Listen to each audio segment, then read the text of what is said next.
Hello student, this is Pankaj Dhiman, faculty member of SBS Law College, Shri Ganganagar. We are studying Code of Criminal Procedure 1973 and now next question is some terms there. कुछ terms है CRPC में, उनको आपने यहाँ पे define करना है. तो it is very important part of that question. This subject आपको ये कुछ टर्मिनोलॉजी यहाँ पे दी गई है, इसको एक्सप्लेन करेंगे. ये 10-10 नंबर में आपसे पूछे जा सकती हैं.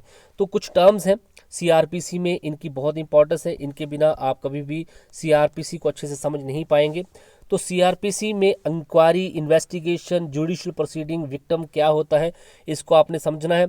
साथ में कंप्लेंट क्या होती है, इसेंशियल ऑफ कंप्लेंट क्या है, और FIR और कंप्लेंट में क्या डिफरेंस होता है, ये सारी चीज़ें आप इस क्वेश्चन में पढ़ेंगे. सबसे पहले इंक्वायरी. तो देखिए, क्रिमिनल प्रोसीजर कोड जो आपके पास है, इसमें इंक्वायरी की जाती है, इन्वेस्टिगेशन भी होती है, ट्रायल भी चलता है. इन सभी चीज़ों को समझना जरूरी है कि इनके क्या मायने हैं और इनका क्या पर्पस होता है और इनको कंडक्ट कौन करता है. सबसे पहले इंक्वायरी.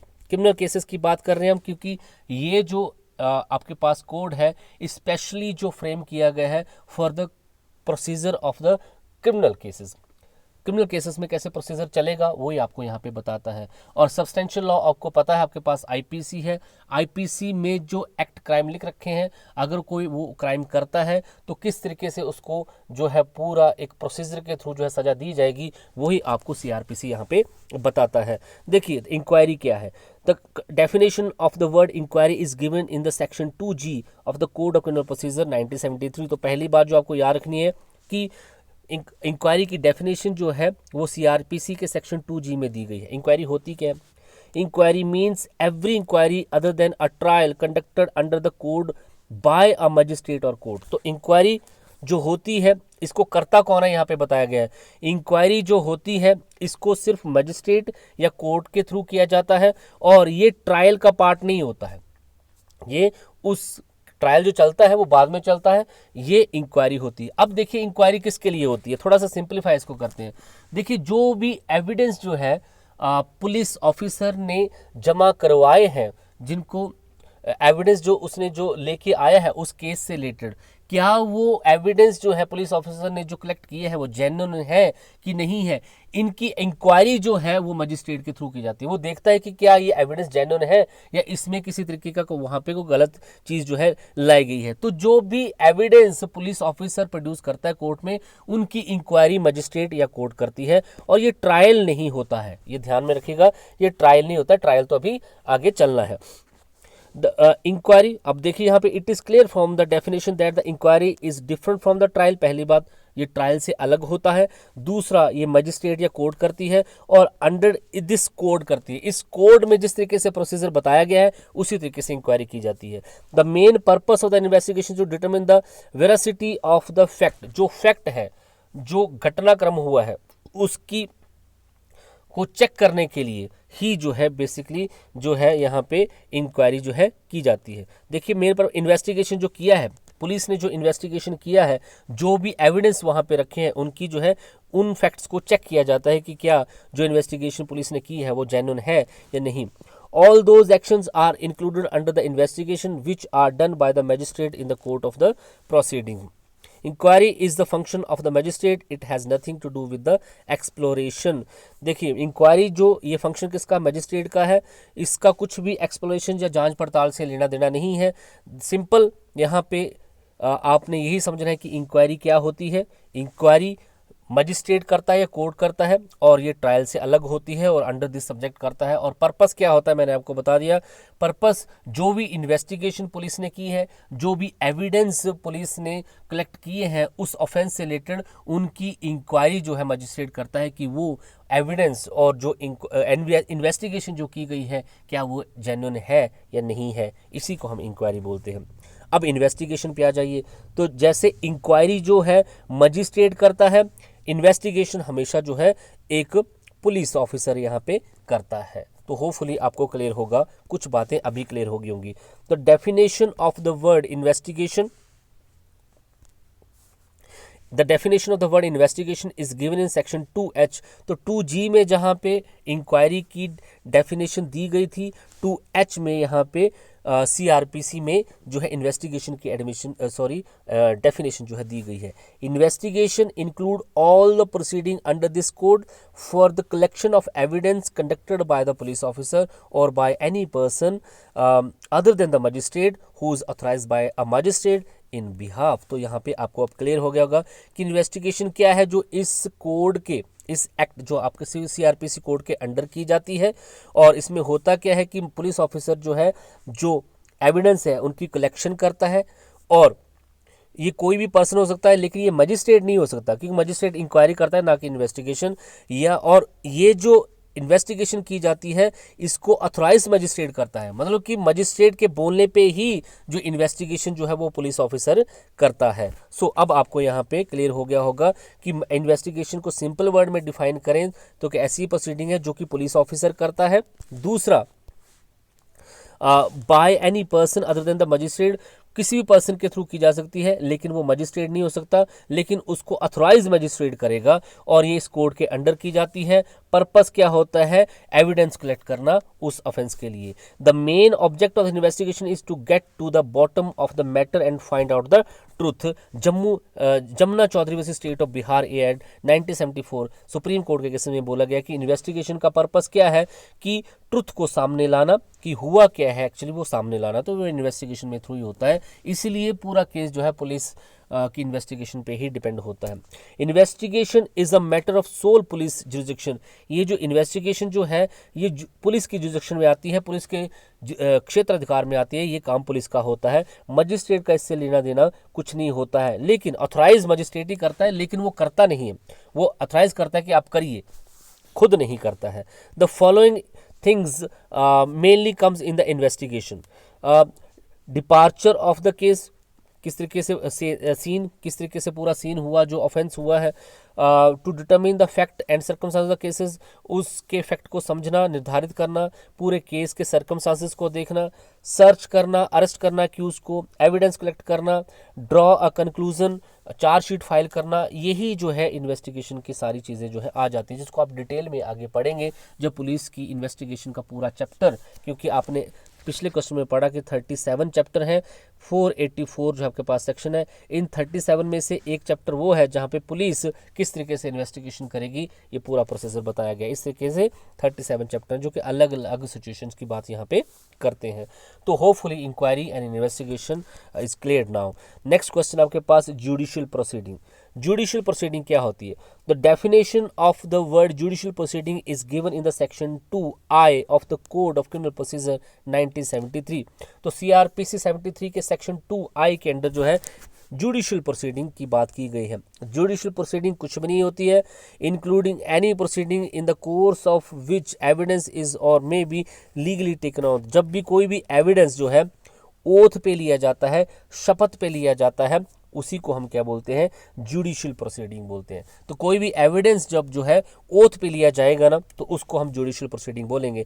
दस the main feature of judicial proceeding is legally taking evidence on. जब एक एविडेंस जो है कोर्ट में थ्रू ओथ लिया जाता है तब उसको हम जुडिशियल प्रोसीडिंग बोलते हैं। It is a term with a broad meaning that include both inquiry and trial. और इसमें जो है दोनों चीज़ें इंक्लूड हो जाती हैं, इंक्वायरी भी और ट्रायल भी इंक्लूड होता है। इट मीन्स कि मजिस्ट्रेट जो है किसी को अगर बुलाता है तो उससे जो भी गवाही ली जाएगी वो जो है ओथ पे ली जाएगी और वो जुडिशियल प्रोसीडिंग वहाँ पे बन जाएगी। इसी तरीके से ट्रायल में जो भी एविडेंस वहाँ पे होते हैं, जो भी पार्टियां एविडेंस देती हैं, वो जुडिशियल प्रोसीडिंग का ही पार्ट होते हैं, क्योंकि वो ओथ पे ली जाती हैं।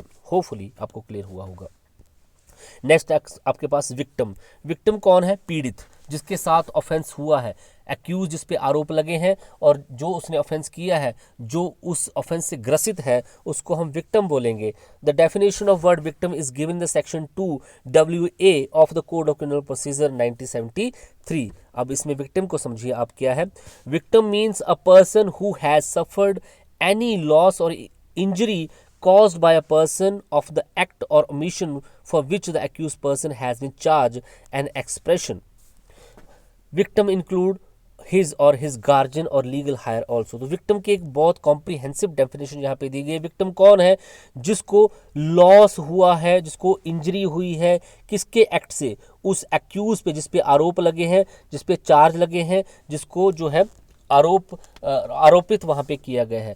तो विक्टिम वो पर्सन होता है जिसको कोई लॉस या इंजरी जो है उस एक्यूज की वजह से हुई है, जिस पे वो सारे चार्ज लगाए गए हैं। और विक्टिम में सिर्फ विक्टिम ही नहीं आता है, उसके जो है गार्जियन और लीगल हायर भी आते हैं। अब विक्टिम जो है पीड़ित, अगर उसकी डेथ हो जाएगी तो अब वो तो उसकी तो डेथ होगी, लेकिन उसकी वजह से उसकी फैमिली सफ़र करेगी। तो जो उसके गार्जियन होंगे या लीगल हायर, उसके जो उत्तराधिकारी होंगे, उसके बच्चे होंगे, तो वो भी क्या माने जाएंगे? विक्टिम ही माने जाएंगे as per the law.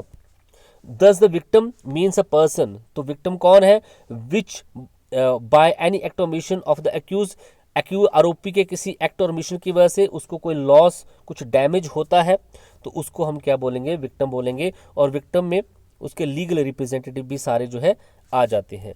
A person whose wife has died due to the medical negligence. अगर किसी पर्सन की वाइफ जो है मेडिकल नेग्लिजेंस की वजह से मारी जाती है, तो वो जो हस्बैंड जो है वो क्या माना जाएगा? पीड़ित माना जाएगा। Kunal Shah versus state of West Bengal AR 2015 Kolkata high court का ये केस है। It is stated above that the aggrieved person apart from the victim himself also include. तो एग्रीड पर्सन जो है विक्टिम के अलावा वो सारे क्या माने जाएंगे? जो है अब पीड़ित की हो सकता है डेथ भी हो चुकी हो, तो जो उसका कस्टोडियन था, जो उसका लीगल रिप्रेजेंटेटिव था, वो ही क्या है? वो भी अपने आप में पीड़ित ही माना जाएगा, क्योंकि उसकी तो डेथ हो चुकी है, अब उसके बिहाफ पे वो कोर्ट में गया है, तो वो पीड़ित है। अब कंप्लेंट क्या है? नेक्स्ट आपके पास है कंप्लेंट। कंप्लेंट क्या होती है and what is the difference between the complaint and first information report, that is called FIR, वो आप यहाँ पे समझोगे। The definition of the word complaint is given in the section 2D of the code of criminal procedure 1973। तो section 2D के under code of criminal procedure 1973 का जो section 2D है, उसके अंदर जो है कंप्लेंट की डेफिनेशन दी गई है। बहुत इंपॉर्टेंट है, इसको पढ़ लीजिए। Complaint means any allegation made orally or in writing to a magistrate with a view to his taking action under this code that some person, whether known or unknown, has committed an offence but does not include the police report। तो complaint क्या होती है? Complaint एक allegation होता है जो कि कोई पर्सन जो है, कोई पीड़ित जो है, वो जो है ऑरली या राइटिंग जो है मजिस्ट्रेट के पास लगाता है।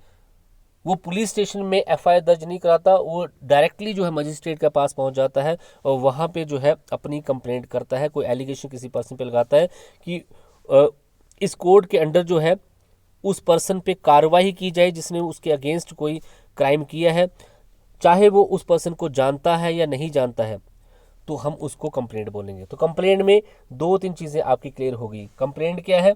जो कि कोई पर्सन जो है, विक्टिम जो है, वो पुलिस के पास ना जाके मजिस्ट्रेट के पास जाके वहाँ पे किसी पर्सन पे एलिगेशन लगाता है। उस पर्सन को वो जान भी सकता है या नहीं भी जान सकता है, और ये मजिस्ट्रेट को बताएगा कि उसने कोई ऑफेंस जो है किया गया है, और वो चाहता है अपनी उस राइटिंग में या ऑरली जब वो मजिस्ट्रेट के पास जाएगा कि इस कोड के अंडर उस पर्सन के अगेंस्ट कोई एक्शन लिया जाए। लेकिन कंप्लेंट को पुलिस रिपोर्ट नहीं बोला जाता, ये साफ यहाँ पे लिख दिया है। कुछ चीज़ें आपको और आगे क्लियर हो जाएंगी। Complaint means an allegation either oral or written which is presented for proceeding before the magistrate। Complaint एक ऐसे आरोप हैं जो कि कोई पर्सन जो है orally बोल के या लिख के जो है मजिस्ट्रेट के पास देता है। Municipal board Mirzapur versus resident engineer Mirzapur electric supply company 1971 का ये केस है।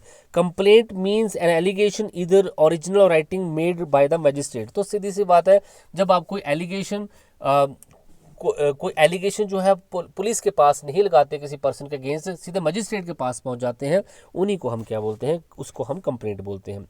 जब आपके अगेंस्ट कोई ऑफेंस हुआ है तो आपके पास 2 तरीके हैं। या तो आप पुलिस के पास जाएं, वहाँ पे FIR दर्ज कराएं कि इस such and such person has committed a crime against me, तो वहाँ पे FIR दर्ज होगी और उसके बाद जो है पुलिस कार्रवाई करेगी।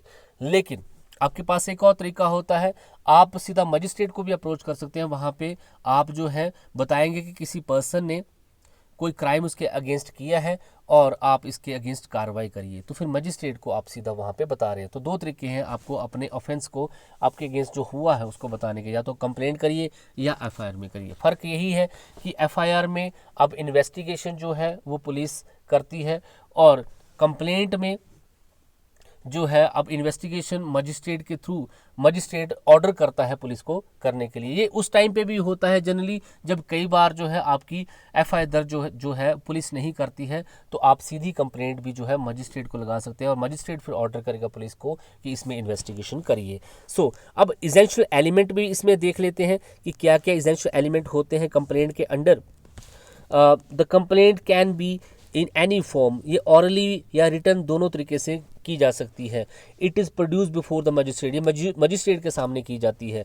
In this a person is accused that is accused of having committed an offence, ये किसके अगेंस्ट की जाती है? आरोपी के अगेंस्ट की जाती है कि उसने उसके अगेंस्ट कोई क्राइम किया है। Such person may be noun और नॉन, वो जिस पर्सन ने वो क्राइम किया है हो सकता है कि उस कंप्लेनेंट को पता हो या ना पता हो कि कौन था, किसने किया। कोई चोरी होगी, चोरी करके भाग गया, तब उसको तो पता नहीं वो कौन है।